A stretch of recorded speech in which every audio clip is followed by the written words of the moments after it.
మహబూబాబాద్ జిల్లా మున్సిపల్ కార్యాలయం ఎదుట సిపిఐ పార్టీ ఆధ్వర్యంలో మహిళలు ఖాళీ బిందెలతో ఆందోళన నిర్వహించారు.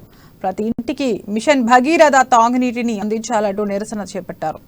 ప్రభుత్వానికి వ్యతిరేక నినాదాలతో మున్సిపల్ కార్యాలయ ప్రాంతాన్ని హోరెత్తించారు. మిషన్ భగీరథ పనులు నత్తనడకన సాగుతుండటంతో మున్సిపల్ పరిధిలోని పలు కాలనీలలో నీరు లేక ప్రజల గొంతు ఎండుతుందని సిపిఐ పార్టీ పట్టణ కార్యదర్శి అన్నారు.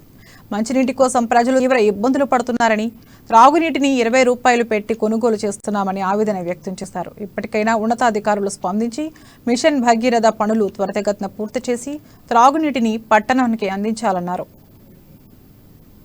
23వ వార్డులో గత 25 సంవత్సరాలుగా బండల మీద భూపోరాటం చేసి నివాసం ఉంటున్నటువంటి fire station colony, Dasari Venkatamallu colony, అదేవిధంగా సింగునర్సే కాలనీ, అదేవిధంగా శ్రీరామ్ భద్ర కాలనీ, అదేవిధంగా మరి అన్ని కాలనీలు ప్రధానంగా బాబాగుట్ట కాలనీ, ఫైర్ స్టేషన్ కాలనీలో మరి చాలా 25 సంవత్సరాల కాంచెల ఆ కాలనీలో ఉన్నటువంటి ప్రజలు ఎటువంటి ఇక్కడ ఉన్నటువంటి ప్రజాప్రతినిధులే గాని అధికారులే గాని దానికి సంబంధించిన వారి నెత్తి మీద వారి ఆ బండల మీద వారి నివసించే పైనే పెద్ద వాటర్ ట్యాంక్ కట్టింది. దాని ద్వారా ఇన్ని రోజుల పాటు మైబాద్ మొత్తానికి నీళ్ళు అందించిన ఆ కాలనీకి ఆ ట్యాంకర్ కట్టినా కూడా ఇంతవరకు ఆ ట్యాంకు నుంచి కిందికి కలెక్షన్ ఇస్తే వాళ్ళకు ఒకటి పంప్ హౌస్ లాంటి నిర్మాణం చేసి నీళ్ళు ఇస్తే అక్కడ ఆ సమస్య చాలా పెద్ద సమస్య. బండ మీదకి కొండల మీదకి వాళ్ళు ఎక్కలేకపోతున్నారు.